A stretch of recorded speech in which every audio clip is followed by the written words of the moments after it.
오늘 이 시간이 여러분의 인생에 정말 중요한 터닝 포인트가 되는 축복의 시간이 되기를 간절히 소원합니다. 그림을 하나 보여주시기 바랍니다.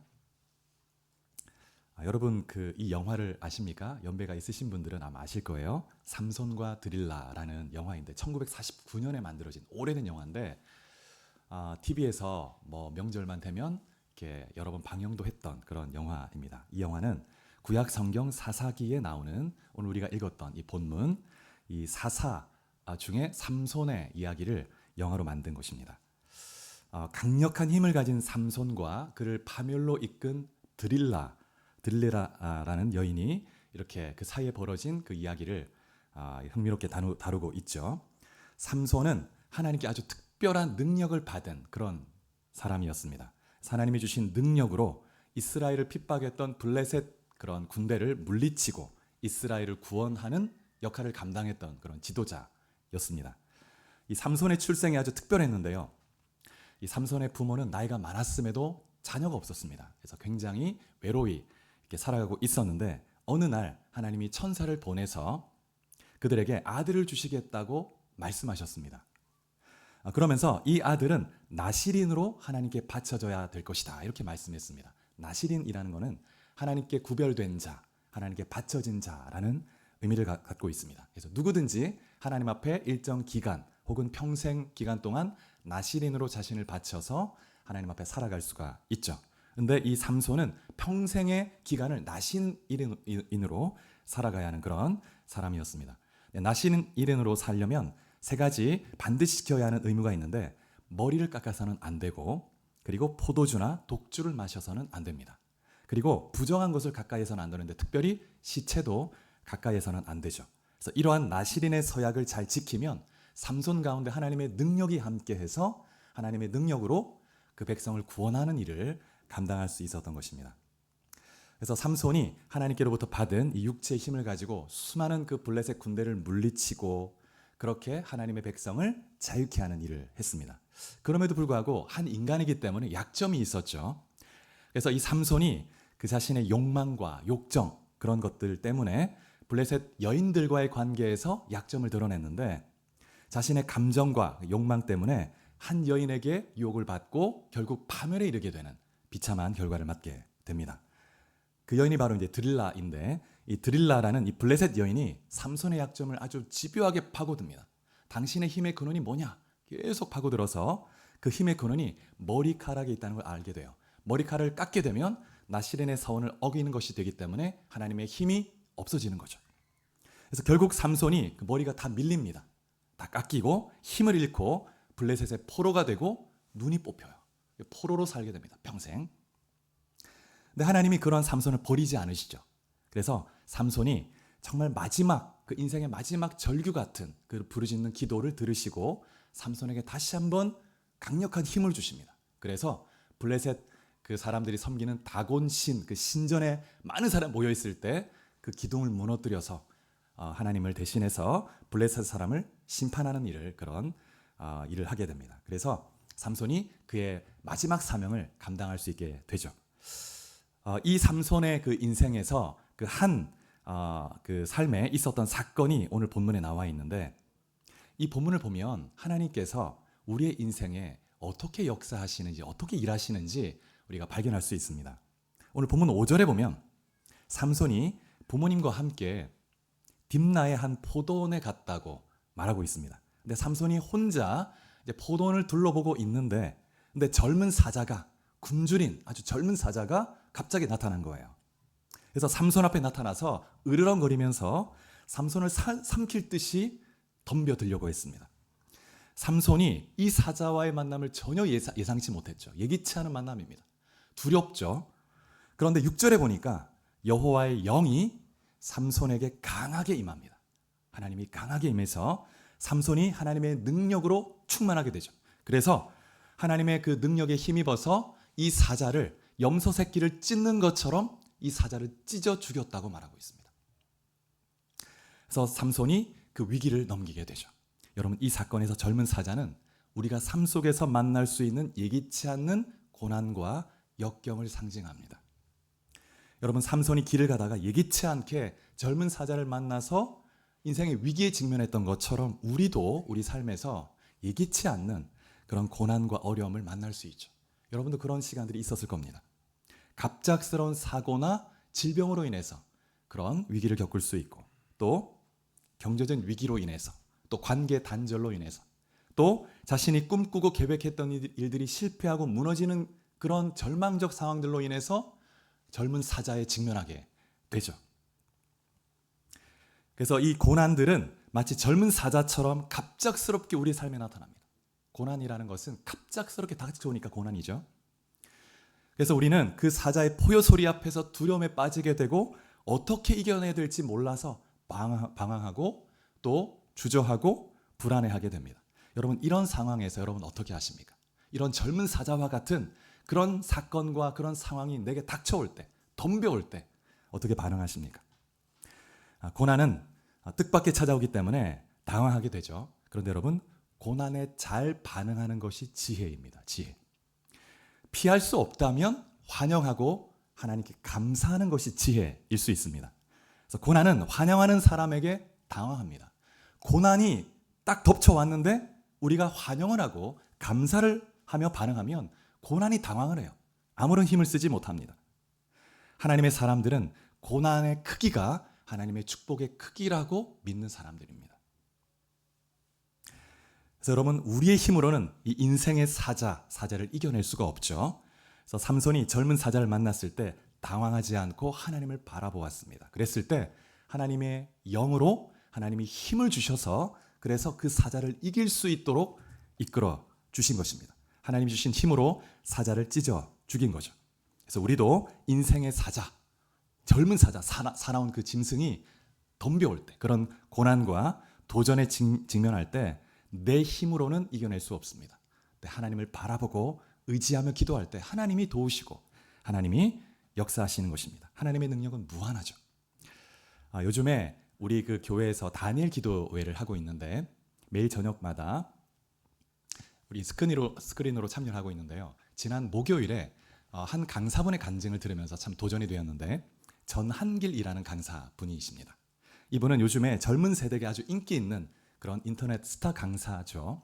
아주 돈을 많이 버는 분인데 이분이 대구 출신입니다. 그런데 경북대를 나와서 이제 학원 강사를 하기 시작하면서 3년 만에 대구에서 가장 인기 있는 스타 강사가 된 거예요. 그래서 이제 당시 지방에서는 처음으로 EBS 강사로 이렇게 초빙되기도 했다고 합니다. 2000년대 초반인데 돈을 아주 많이 벌게 됐습니다. 그래서 대구에서 가장 큰 학원을 인수하게 되죠. 근데 그 학원에 당시에 이 직원이 교사를 포함해서 100명이 넘었다고 합니다. 그러니까 학원이 아니라 거의 중소기업 수준인 거죠. 그래서 출판사도 만들어서 아주 이렇게 돈을 많이 벌고 정말 계속 이대로 가면 승승장구해서 모든 게 잘 풀릴 것 같았습니다. 그런데 그의 인생에 갑작스럽게 젊은 사자가 찾아오죠. 그래서 으르렁거리면서 이 전한길이라는 분을 삼킬 듯 덤벼들었습니다. 어떤 일이 일어나냐면 갑자기 교육부의 교육 과정이 바뀐 거예요. 그러면서 이분이 주력으로 하던 그 강의, 그 과목이 굉장히 축소됩니다. 그 비중이. 그러면서 학생 수가 아주 현저하게 줄게 되죠. 그리고 EBS 교육방송에서 수능의 70%를 출제하겠다. 이렇게 이제 발표를 한 거죠. 그러면서 이분이 이제 출판사를 열어서 이제 책을 많이 내는데 그 책도 팔리지가 않는 거예요. 그래서 결국 부도를 맞게 됩니다. 갑자기. 그래서 모든 것을 다 정리하고 남은 빚이 얼마냐면 25억이었다고 합니다. 25억. 야, 여러분 25억이 빚이면 이자만 해도 얼마입니까? 한 달에. 엄청난 빚이죠. 너무 갑작스럽게 이렇게 이 상황을 만난 거예요. 젊은 사자가 막 으르렁거리면서 야, 죽겠구나. 내가 찢겨 죽겠구나. 이런 상황인 거예요. 이때 이분이 기도하기 시작합니다. 그러면서 하나님 앞에서 3가지 결단을 하는데 첫 번째, 내가 이런 상황이라 할지라도 타락하지 않겠다. 여러분 보통 힘들고 정말 너무 힘들고 그래서 자포자기하면서 되게 많은 경우에 술을 먹고 또는 뭐 심한 경우에 요즘에는 뭐 마약에 손을 대기도 하고 그러면서 자신의 몸을 망가뜨려요. 그런데 이분은 생각했다고 합니다. 하나님 앞에서 하나님이 나의 몸을 거룩한 성전으로 지어주셨고 그리고 내가 건강을 잘 지키고 나를 지켜야만 다시 재기할 수 있다는 생각을 했다는 거예요. 그래서 내가 결코 타락하지 않고 내 몸을 잘 지키겠다. 두 번째, 이분은 가정을 지켜야 되겠다 결단했다는 거예요. 여러분, 그래서 아무리 힘들어도 이분이 가정에서 또 아내에게, 특히 아이들에게 정말 힘든 내색을 하지 않고 예배 드리고 또 아이들을 축복하고 이렇게 시간을 보냈다는 거예요. 여러분, 대개 인생의 위기에 직면하게 되면 먼저 몸이 망가집니다. 너무 힘드니까 그냥 밥도 먹지 않고 술 먹고 이러면서 몸이 망가지죠. 그 다음에 가정이 망가집니다. 가정이 파괴돼요. 그러면 인생의 더 깊은 나락으로 들어갑니다. 그래서 자녀들이 씻을 수 없는 상처를 입게 되고, 그래서 어려움 겪게 되죠. 그래서 이분은 가정을 지켜야 되겠다. 세 번째, 신앙의 절개를 지켜야 되겠다 결단하게 됩니다. 그래서 여러분, 평소에 인간은 우리 스스로를 생각해 보면 모든 것을 다 할 수 있을 것 같아요. 어떤 상황이 와도 나는 다 헤쳐나갈 수 있다. 근데 정작 인생의 그 젊은 사자를 딱 직면하면 자기 힘으로, 내 지혜로 아무것도 할 수 없는 상황을 만날 때가 있습니다. 정말 아무것도 할 게 없어요. 내가 무력하게 넘어질 때가 많습니다. 근데 이분이 이 전한길 이 강사분이 어떤 생각을 했냐면, 지금 이 상황이 내 의지와는 상관없이 내게 닥쳐왔기 때문에 하나님이 허락하신 것일 것이다. 그러면 하나님께서 이 상황을 다시 바꿔줄 수 있는 능력이 있으시다. 하나님을 바라보아야 되겠다. 그리고 하나님을 의지하는 것 외에는 아무런 의지할 게 없는 거예요. 그래서 하나님을 바라보고 기도하고 나가기 시작합니다. 그래서 이 세 가지 원칙을 지키면서 기도했죠. 근데 하나님이 힘도 주시고 용기도 주시고 지혜를 주셨는데, 이분이 수능 강사에서 전향을 합니다. 그래서 서울로 올라가서 노량진에 가서 공무원 시험 강사로 이제 전향을 해서 다시 성공을 하게 돼요. 재기를 하게 됩니다. 이번에 강의를 들어보니까, 간증을 들어보니까 이분이 지금 요즘에 한 해 그 세금만 25억을 낸대요. 세금만.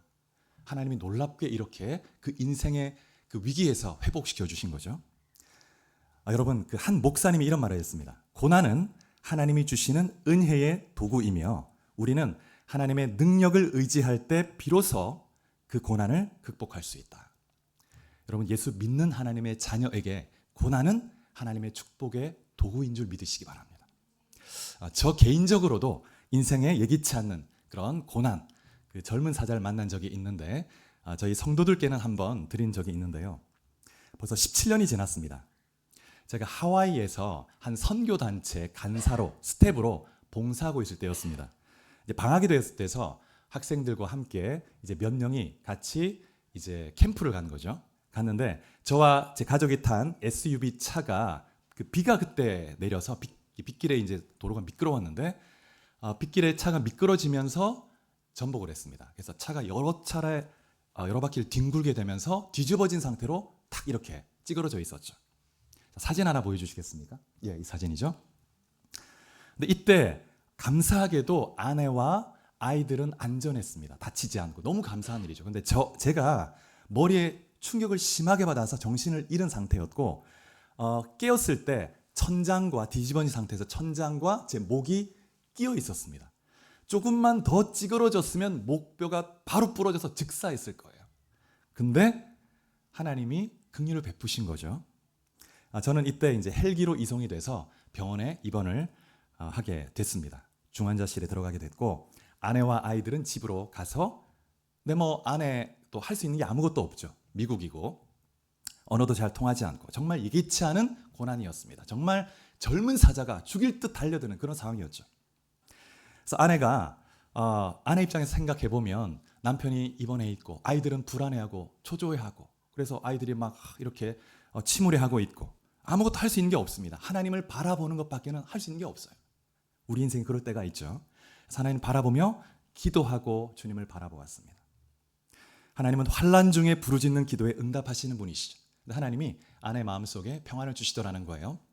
그러면서 제가 섬기는 학교의 학생들이 저를 위해서 기도했는데, 한 학생이 찾아왔습니다. 찾아와서 진교의 목뼈 7번 뼈를 위해서 기도했다는 거예요. 그때 학생들은 제가 어떤 상태였는지 전혀 몰랐습니다. 그런데 학생들이 같이 기도하면서 하나님이 그 마음의 감동으로 진교의 목 7번 뼈를 위해서 기도하라는 감동을 주신 거예요. 그래서 목 7번 뼈를 위해서 간절히 기도한 거죠. 제 목 7번 뼈가 이제 이게 문제였거든요. 그래서 금이 간 상태였는데 부러진 상태였죠. 그런데 학생들이 기도를 한 거예요. 그 상황을 모른 채 하나님의 계시를 받고. 그래서 아내가 이 말을 듣고 하나님이 지금 이 상황을 붙들고 계시구나. 개입하시고 도우시고 회복해 주시겠구나. 확신을 가졌다는 것입니다. 그래서 감사하게 며칠 만에 제가 중환자실에서 나왔고 그다음에 수개월의 그 재활을 거쳐서 정상적으로 회복될 수 있었습니다. 저는 이 사건이 너무 의미 있는 사건인데 내 생명을 주관하는 분이 하나님이구나라는 것을 정말 제 몸으로 느꼈습니다. 내 생명의 주권이 하나님께 있구나. 여러분, 우리의 이 생명은 하나님이 쥐고 계신 거예요. 하나님이 내 심장을 멈추게 하시면 그날로 나는 이 세상을 떠나는 겁니다. 아무도 내가 언제 이 세상을 떠날지 알 수 없죠. 하나님만이 아시고 하나님 붙들고 계신 거예요. 그리고 하나님이 나를 그렇게 살려두신 것은 분명히 나를 통해서 이루고자 하는 뜻이 있으시겠구나. 그런 어떤 믿음과 사명감이 생기면서 하루하루를 감사하면서 지금도 몸된 교회를 섬기면서 주님을 섬기고 있습니다. 여러분, 우리 모두가 이렇게 여러분 각자 그런 어려운 일들이 있었을 거예요. 예기치 않게 젊은 사자를 만날 수 있습니다. 그럴 때 많은 사람들이 좌절하고 절망하죠. 그릇된 선택을 하기도 합니다. 그러나 우리의 생사화복을 주관하시는 하나님을 믿고 붙들고 의지하면 하나님이 도우십니다. 여러분, 어떤 상황에 있든지 주님을 바라보고 하나님이 우리가 생각지도 못한 방식으로 반전을 이루어내십니다. 야, 하나님 놀랍게 어떻게 이런 반전이, 전한길 강사분은 25억의 빚이 있었는데 25억을 세금으로 내는 그런 반전을 이루어내시는,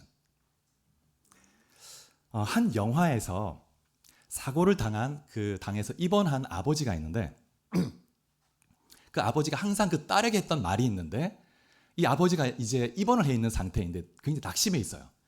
근데 그 딸에게 늘 했던 말이, 딸이 아버지에게 하는 대사가 있습니다. 뭐라고 하냐면 아버지에게 이렇게 얘기하는 거예요. 낙심해 있습니다. 아빠, 모든 사람의 마음에는 두 마리의 사자가 있어요. 근데 이 두 마리 사자가 항상 싸웁니다. 한 마리는 어둠과 절망이라는 사자이고 또 한 마리는 빛과 소망이라는 사자입니다. 어떤 사자가 이길까요? 여러분, 어떤 사자가 이길까요? 여러분이 먹이를 주는 사자가 이깁니다. 여러분이 어둠과 절망이라는 사자에게 귀를 기울이고 거기에 마음을 쏟고 거기에 먹이를 주면 그 사자가 나를 지배하는 거예요. 그런데 빛과 소망이라는 사자에게 귀를 기울이고 하나님을 바라보면 빛과 소망이 나를 지배하는 것입니다. 여러분 안에 어떠한 어려움이 있든지 여러분 어둠과 절망을 주는 그 사자를 하나님의 이름으로 다 찢는 여러분 되시길 축복합니다. 하나님 바라보면 하나님이 여러분을 놀랍게 여러분의 인생의 반전을 행하실 것입니다. 오늘 본문에 또 돌아와서 8절에 보니까 놀라운 또 장면을 보게 되는데, 예기치 않은 인생의 위기를 만났던 그 사건 이후에 또 한 번 하나님의 은혜를 발견하게 되는데, 8절에 보면 삼손이 이제 길을 가다가 한 여인을 만납니다. 이 여인과 결혼해야 되겠다. 그리고 다시 이제 이 여인과 결혼할 걸 작정하고 이제 돌아오는 거예요. 이게 긴 여정입니다. 긴 여정. 블레셋 땅 다른 나라까지 가는 여정이었거든요. 지치고 힘들었을 거예요. 다시 돌아오는 길에 자신이 그 젊은 사자를 만났던 그 길을 지나오는데 그 사자의 시체가 여전히 있는 거예요. 사자의 시체를 보니까 놀라운 광경이 나타나고 있었습니다. 사자에게서 벌떼가 있고 꿀이 있는 거예요. 꿀이 사자의 시체에. 그래가지고 이 삼손이 그 꿀을 가지고 떠서 먹고 힘을 냈습니다. 다시 길을 가면서 돌아갈 수 있었고, 그 다음에 부모님에게도 꿀을 주는 거예요. 그래서 같이 꿀을 먹고 그래서 기뻐하고. 여러분, 삼손을 죽이려고 했던 그 사자에게서 꿀이 나왔다는 것은 우리에게 중요한 교훈을 줍니다. 여러분, 예수를 믿고 하나님의 자녀가 된 사람들은 그 사람들에게 고난이라는 것은 하나님이 예비하신 변장된 축복입니다. 여러분, 우리에게 찾아오는 고난은 하나님이 복을 주시기 위해서 딱 포장한, 위장한 그런 축복일 수 있습니다. 그래서 낙심할 필요가 없습니다. 하나님은 전능한 하나님이시고 창조주 하나님이시고 우리를 너무나 사랑하신 분이시기 때문에 우리를 위해서 모든 것을 할 수 있는 그런 하나님이시죠. 그래서 여러분, 현재 내가 겪는 고난은 나의 미래에 내가 힘들 때 꿀을 주고 또 안식을 주는 도구가 될 수 있습니다. 다른 사람에게 위로와 기쁨을 주는 통로가 될 수 있는 거예요. 고난을 당한 자가 고난 당한 자를 위로해 줄 수 있습니다. 그래서 여러분, 하나님은 고난을 통해서 뜻밖의 복을 허락하시죠. 고난은 성경을 보면 참 신비이기도 합니다. 하나님 우리를 사랑하시면서도 때로 고난을 허락하세요. 왜냐하면 고난이 우리에게 주는 유익이 너무나 많기 때문에. 그래서 고난은 분명히 우리에게 힘든 고통스러운 순간을 주지만, 그러나 이 고난을 통해서 하나님은 우리에게 기쁨을 주시고 미래를 준비케 하시고 성장하게 해주시는 것입니다.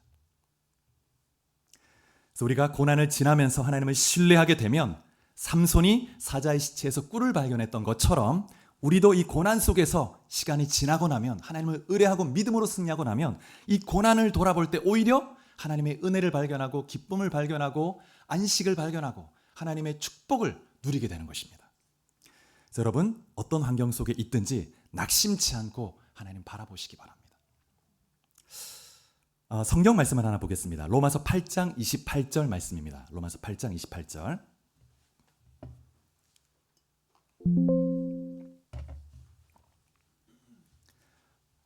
자, 같이 한번 이 스크린에 있습니다. 한번 읽어볼까요? 시작. 우리가 알거니와 하나님을 사랑하는 자 곧 그의 뜻대로 부르심을 입은 자들에게는 모든 것이 합력하여 선을 이루느니라. 예수를 믿고 하나님의 자녀가 된 자들은 모든 사건이 하나님의 선을 이루는 통로가 됩니다. 도구가 됩니다. 낙심할 필요가 없고 절망할 필요가 없습니다. 하나님은 어떠한 상황이든지, 젊은 사자를 만나서 죽을 것 같은 상황도 우리를 향한 선한 뜻을 이루는 그런 재료로 쓰신다는 거예요. 낙심할 필요가 없습니다. 그래서 하나님의 섭리를 신뢰하는 것이 너무 중요한데, 하나님의 섭리라는 것은 하나님이 지혜로 선하게 모든 것을 다스리신다는 것입니다. 하나님은 우리의 삶을 섭리 가운데 다스리십니다. 지혜롭게 하나님을 신뢰하면 하나님이 선하게 우리를 인도해 주시는 것이죠. 제가 최근에 아주 재미있는 그 중국 한 그 옛 속담 같은 이야기를 본 적이 있는데, 중국 농부의 이야기입니다. 중국에 옛날 중국에 한 가난한 농부가 있었는데, 아주 소박하게 말 한 마리를 키우면서 살아가고 있는 농부였습니다. 어느 날 이 키우던 말이 울타리를 넘어서 도망을 쳐버린 거예요. 하나밖에 없는 그 말이 도망가 버린 거죠. 그래서 마을 사람들이 찾아왔습니다. 위로하기 위해서. 참 이런 재앙이 닥쳤네요. 안 됐습니다. 위로를 해주는 거죠. 그러자 이 농부가 뭐라고 하냐면, 그것이 복인지 화인지 지금 우리가 어떻게 알겠습니까? 누가 알겠습니까? 복이 될지 화가 될지. 근데 며칠 후에 이 도망갔던 말이 다시 돌아왔어요. 돌아왔는데 야생마를 여러 마리를 끌고 온 거예요. 야생마를. 갑자기 말이 많아진 거예요. 재산이 많아진 거죠. 그러니까 사람들이 다시 찾아왔습니다. 위로를 해주는 거예요. 그러면서 야, 정말 복이 왔군요. 축하합니다. 그러니까 이제 농부가 오히려 또 덤덤하게 흥분하지 않고, 이것이 복일지 또 화일지 누가 알겠습니까? 그러면서 이렇게 딱 자중하고 딱 있는 거예요. 근데 며칠이 지났는데 이 농부의 아들이 하나 있는데, 이 야생마를 길들이려고 막 하다가 말에서 떨어집니다. 다리가 부러져요. 그러니까 또 마을 사람들이 또 찾아옵니다. 또 이 화를 당했군요. 어려운 일을 당했네요. 위로를 하는 거예요. 위로하면서. 그러니까 이 농부가 또 얘기합니다. 이것이 화일지 복일지 누가 알겠습니까? 근데 얼마 후에 전쟁이 일어납니다. 전쟁이. 그래가지고 마을의 모든 젊은이가 징집이 되는 거예요. 그러니까 이제 농부의 아들은 어떻습니까? 다리가 부러져서 전쟁에 나갈 수가 없어요. 전쟁에 나갔던 젊은이 다 죽었어요. 농부의 아들은 살은 거예요. 그러니까 이제 이 사람들이 또 와서 야, 정말 큰 복을 받았군요. 그러니까 이 농부가 그것이 복인지 화인지 누가 알겠습니까? 그러니까 이 농부는 정말 그 삶의 젊은 사자를 어떻게 대해야 되는지 정말 아는 지혜의 사람인 거죠. 여러분, 예수를 믿는 사람이 이런 사람입니다. 어떤 상황에 처하든지 하나님이 나를 붙들고 계시고, 나를 사랑하신 하나님이 나를 선하게 인도하실 것이다. 때로 내게 어려운, 정말 내 인생에 없으면 좋겠다라고 했던 그 사건조차도 지나고 나면 내게 안식을 주고 꿀을 주는 그런 놀라운 사건이 될 수 있다는 것입니다. 여러분, 그래서 여러분 정말 하나님의 관점으로 하나님을 신뢰하고 여러분의 모든 삶을, 또 여러분의 자녀들, 여러분의 삶을 바라보는 여러분 될 수 있게 축복합니다. 하나님은 우리의 생각을 훨씬 뛰어넘는 지혜를 가지시고 우리를 다스리는 그런 분이십니다. 어떤 분이 이런 말을 했습니다. 인생에서 정말 힘든 고난을 만나면 목을 한번 만져보래요. 목을 이렇게. 그러면서 목이 아직 붙어있네. 야, 그러면 내가 목이 붙어있는 한 소망이 있다. 소망이 있다. 절망할 필요가 없다. 아직 목이 붙어있네. 야, 그러면 뭐 다시 재기할 수 있다. 그런 마음으로 어떤 환경에 있든지 주님을 바라보고 나가라고 말하는 것입니다. 여러분, 어떤 환경 속에 있든지 낙심하지 않고 우리를 창조하시고 우리를 사랑해서 독생자들 이 땅에 보내주신 하나님을 믿고 의지하시기 바랍니다. 하나님 여러분을 도우실 것입니다. 여러분의 삶을 놀랍게 변화시키시고 반전의 역사를 이루실 줄 믿으시기 바랍니다. 근데 여러분, 절망할 필요가 없지만 절망해야 될 때가 있습니다. 절망해야 될 때. 그때는 언제냐? 지옥 문 앞에 설 때. 지옥 문 앞에 설 때. 유명한 그 중세 작가 단테라는 사람이 있는데 이 사람이 신곡이라는 책을 썼습니다. 이 책에 보면 지옥편, 연옥편, 그 다음에 천국편, 그래서 자신이 경험했던 그런 그 지옥, 천국을 이렇게 책으로 엮었는데, 근데 그 지옥 문이 있는데 문에 이렇게 쓰여 있습니다. 여기에 들어오는 자 모든 희망을 버려라. 지옥은 일말의 희망이 없는 곳입니다. 영원한 고통. 여러분, 천국과 지옥이 실제한다는 것을 믿으시기 바랍니다. 지옥은 고통과 절망만이 있는 것입니다. 희망은 전혀 없습니다. 그런데 그 지옥이 영원하다는 거예요. 영원하다는 거예요. 근데 누가복음 16장에 보면 예수님이 우리에게 경고해 주시기 위해서 한번 이 지옥이 어떤 곳인지를 비유적으로 말씀해 주시는 곳이 저기 있는데, 자, 누가복음 16장 24절입니다. 지옥이 어떤 곳인지 실제적으로 주님이 한번 보여주신 적이 있습니다. 누가복음 16장 24절.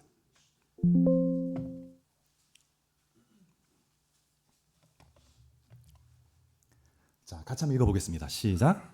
불러 이르되 아버지 아브라함이여 나를 긍휼히 여기사 나사로를 보내어 그 손가락 끝에 물을 찍어 내 혀를 서늘하게 하소서. 내가 이 불꽃 가운데서 괴로워하나이다. 부자가 하나님 앞에 악을 행하고 죄만 짓다가 부를 누리면서도 악을 행하고 그렇게 하다가 이제 지옥에 떨어졌습니다. 근데 지옥에 불구덩이에 떨어졌는데 너무 뜨겁고 그 갈증이 너무 극심한 고통으로 너무 괴로워하는 거예요.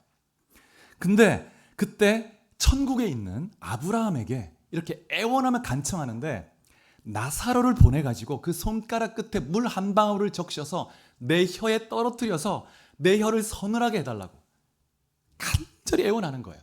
여러분, 그 뜨거운 불구덩이에서 물 한 방울 떨어진다고 뭐 얼마나 고통이 덜어지겠습니까? 그러나 그 물 한 방울조차도 간절히 애원하게 되는 곳이 지옥이라는 거예요. 지옥은 불못 있는 곳입니다. 불못. 영원한 고통이 있는 것이죠. 한번 지옥의 문으로 들어가면 다시 나올 수 없는 곳. 우리는 이 땅에 사는 동안 천국 문으로 갈 것인지 지옥 문으로 갈 것인지 이 땅에서 결정해야 합니다. 죽음 이후에는 늦는 거예요. 사진 하나 더 보겠습니다.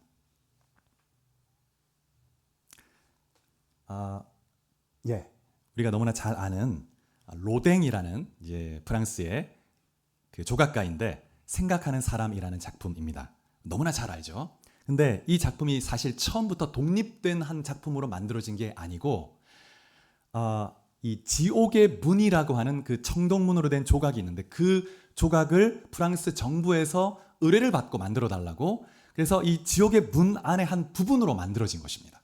다음 그림. 이게 지옥의 문 청동문인데 로댕이 만든 거예요. 처음에 프랑스 그 정부의 요청을 받고, 그래서 지옥의 문, 단테 신곡을 이렇게 염두에 두고 지옥의 문을 만든 겁니다. 근데 여기를 보면 어떻게 돼 있냐면 지금 이 지옥의 문에는 이게 자세히 안 보이지만 수많은 장면들, 인물들이 등장합니다. 지옥에서 고통받는 여러 형태의 사람들이 있습니다. 너무나 고통스럽게 고통하고 괴로워하는 그 모습을 다 담고 있어요. 그런데 그 문 위에 생각하는 사람이 아주 긴장한 상태에서 근육을 딱 힘을 주고 발가락을 딱 이렇게 움츠리면서 바라보고 있습니다. 지옥을 바라보고 있어요. 지옥을 바라보며 죽음과 지옥의 고통을 생각하고 있는 장면입니다. 그래서 지금 이 생각하는 사람은 우리에게 어떤 질문을 주냐면 삶이란 무엇인가? 죽음 이후에 무엇이 있는가? 지옥의 고통이 무엇인가? 이런 걸 생각하게 하는 것입니다. 여러분, 이 질문을 여러분에게 해보시기 바랍니다. 우리 인생이 길지 않죠. 언제 이 땅을 떠날지 아무도 알 수 없습니다. 하나님이 우리를 데려가시면 우린 떠나는 거예요. 아무도 알 수 없습니다. 여러분, 그 94년도에 어떤 일이 있었냐면 우리나라에 큰 사건이 있었죠. 기억나시는 분 계세요? 삼풍백화점 붕괴, 또 성수대교 붕괴, 이런 일도 있어요. 김일성도 뭐 죽기도 했고. 여러분, 그 강남에 그 백화점이 그 무너질 거라고 누가 상상했겠습니까? 돈 많은 사람, 뭐 사러 간 사람, 가족과 같이 간 사람, 그 안에서 행복하게 살 걸로 생각했겠죠. 갑자기 죽는 거예요. 그리고 성수대교가 한 그 토막이 탁 떨어졌죠. 수십 명이 죽었습니다. 차가 가는데 다리가 툭 내려앉을 거라고 누가 상상했겠습니까? 우리가 이 세상을 떠날 날은 아무도 모릅니다. 근데 참 하나님이 우리가 언제 죽을지 알게 해주시지 않고 모르게 했다는 것이 참 많은 생각을 하게 합니다. 하나님이 알게 해주시면 좋잖아요. 죽기 전에 일단 뭐 이렇게 시간표가 여기 딱 발목에 있다면, 아, 내가 죽을 때가 돼가는구나. 이제 좀 똑바로 살아야지. 좀 선도 행하고 바로 해야지. 예수님도 잘 믿고. 근데 그게 없어요. 언제 죽을지 모릅니다. 여러분, 근데 우리가 죽는다는 것은 너무나 명확하죠. 명확합니다. 너무나 명확한 사실, 진리. 우리는 다 죽습니다. 그런데 언제 죽을지는 아무도 모르죠. 내가 언제 죽을지는 모르는 모호성과 내가 죽는다고 하는 그 명확성 사이에 우린 살고 있습니다. 하나님의 뜻이 뭘까요? 하나님의 뜻이, 신이 내가 죽는다는 건 확실한데, 명확한데 언제 죽을지는 모르는 모호성 이 사이에 살게 하신 이유가 뭘까? 오늘 하루하루를 죽음을 대비해서 정말 지혜롭게 진지하게 최선을 다해서 살아가라는 거예요. 그리고 오늘 하루하루 정말 죽음 이후에 그 지옥 문으로 들어갈 것인가, 천문으로 들어갈 것인가를 지혜롭게 잘 판단해서 예수 믿고 죽음을 준비하라는 거예요. 가장 지혜로운 인생은 죽음을 잘 준비하는 인생입니다. 죽음 이후의 시간이 영원하기 때문에. 여러분, 그 사진 하나 더 이제 보여드리겠습니다. 이게 뭐냐면 일본에 벳부라는 온천 도시가 있습니다. 가보신 분이 계신지 모르겠는데 펄펄 끓는 용암 온천이 있어요. 근데 진짜 물이 펄펄 끓습니다. 100도씨. 온도계가 100도씨로 딱 돼 있어요. 여러 이름의 그 온천 그 막 구덩이마다 여러 이름이 붙여져 있는데, 뭐 아기 지옥, 노인 지옥, 바다 지옥, 뭐 무슨 지옥, 이 지옥의 이름으로 다 붙어 있어요. 펄펄 끓는 물로 돼 있죠. 여러분, 실제 지옥은 불구덩이입니다. 불구덩이. 근데 일본에서 온천에서는 그거를 이제 재밌게 표현하는 거죠. 이렇게 여러 가지 물로 끓는 100도씨 물로 돼 있죠. 여러분, 만약에 어떤 사람이 술이 취해가지고 비틀거리다가 거기에 막 100도씨 끓는 물에 막 들어가려고 한다 생각해 보십시오. 여러분이라면 어떻게 하시겠습니까? 이 사람 저 사람 일로 위험하다고 잡아서 끌겠죠. 만약에 내 자식이 만약에 거기 지금 막 비틀거리다 아장아장 걷다가 미끄러져 넘어지려고 하면 머리끄덩이를 잡아서라도 빨리 빼와야 되지. 야, 너 다 죽는다, 거기 떨어지면. 여러분, 우리가 예수를 믿어야 하는 이유, 우리가 예수를 증거해야 되는 이유, 지금 불구덩이에 언제 떨어질지 모르는 그 영혼들을 살려내야 되는 거예요. 머리끄덩이를 잡아서라도. 그게 우리의 마음이고 예수님의 마음이고 사랑이죠. 사랑. 강요가 아닙니다. 이거는. 여러분, 더 늦기 전에 여러분 모두가 이 시대는, 현대 교회는 교회를 다니는 성도 중에서도 구원받지 않고 교회만 왔다 갔다 하는 사람이 너무 많습니다. 너무 많아요. 그래서 여러분 모두에게, 오늘 새로 처음 오신 분만이 아니라 여러분 모두에게 말씀드리고 싶습니다. 더 늦기 전에 창조주이시고 우리의 구원자이신 예수님을 믿고 마음에 영접하고 예수님을 믿으시기 바랍니다. 여러분의 인생의 삶을 하나님이 놀랍게 인도해 주실 것이고 천국의 문으로 이끌어 주실 겁니다. 환영하면서 수고 많았다. 내 아들아 딸아, 내가 너를 축복한다. 내 영원한 천국 잔치에 참여해라. 말씀하실 것입니다. 여러분, 예수님이 이 땅에 오셔서 십자가에 피 흘려 죽으셨습니다. 예수님이 이 땅에 오셔서 하신 가장 중요한 일, 예수님이 이 땅에 오신 이유는 십자가에 죽기 위해서 오셨습니다. 그런데 성경에 보면 그 십자가의 죽음이 중요한 의미가 있다고 얘기하는데 두 가지 의미. 자, 첫 번째, 마가복음 10장 45절 한번 찾아보시겠습니다. 마가복음 10장 45절. 자, 같이 한번 읽어보겠습니다. 시작. 인자가 온 것은 섬김을 받으려 함이 아니라 도리어 섬기려 하고 자기 목숨을 많은 사람의 대속물로 주려 함이니라. 예수님이 십자가에서 죽으신 것은 우리가 죄인이고 우리가 죄에 대한 형벌을 하나님께 받아야 마땅한데, 지옥에 떨어져야 마땅한데, 예수님이 우리를 너무 사랑해서 대신해서 죄값을 치루었다는 겁니다. 대신 지옥을 경험했다는 거예요, 예수님이. 자, 그 다음에 로마서 5장 8절. 5장 8절. 같이 한번 또 읽어보겠습니다. 자, 스크린 보시고요. 시작. 우리가 아직 죄인 되었을 때에 그리스도께서 우리를 위하여 죽으심으로 하나님께서 우리에 대한 자기의 사랑을 확증하셨느니라. 그러면 예수님이 나 같은 죄인을 위해서, 여러분, 우리가 자식을 위해서도 내 생명을 대신한다? 쉽지 않습니다. 그렇게 하고자 하겠죠. 쉽지 않아요. 자식이라도 대신 죽는다는 거는. 근데 여러분, 우린 죄인인데 죄인을 위해서 대신 죽을 사람이 있습니까? 네, 하나님이, 신이, 예수님이 우리의 죄를 대신해서 십자가 지셨는데, 그 이유가 뭐냐면, 동기가 뭐냐면 사랑하기 때문에, 죽음같이 강한 사랑으로 우리 사랑하기 때문에 십자가에 죽으셨다는 것입니다. 그래서 우리는 예수를 믿기만 하면, 마음에 모시기만 하면, 그러면 죄를 사함받고 심판으로부터 이제는 멀리 떨어지는 거예요. 천국의 소망 가지고 살아가게 되는 것입니다. 여러분, 한 분 한 분이 다 예수 믿고 정말 하나님의 은혜와 복을 누리고 천국의 소망으로 다 살아가실 수 있길 축복합니다. 자, 그림을 하나 더 보여주시기 바랍니다. 기도문인데요, 예수님을 영접하는 기도입니다. 같이 한번 읽어보실까요? 자, 시작. 하나님 아버지, 지금까지 저는 제 자신을 믿고 살아온 죄인입니다. 저의 죄를 회개하오니 용서해 주십시오. 예수님이 저의 죄 때문에 십자가에서 죽으시고 부활하신 것을 믿습니다. 지금 이 시간 제 마음의 문을 엽니다. 예수님이 제 마음에 들어오셔서 저의 구원자와 삶의 주인이 되어 주십시오. 이제부터 제가 하나님 앞에 설 때까지 저의 삶을 인도해 주십시오. 예수님의 이름으로 기도드립니다. 아멘. 여러분, 이 기도가 어떠세요? 마음에 드세요?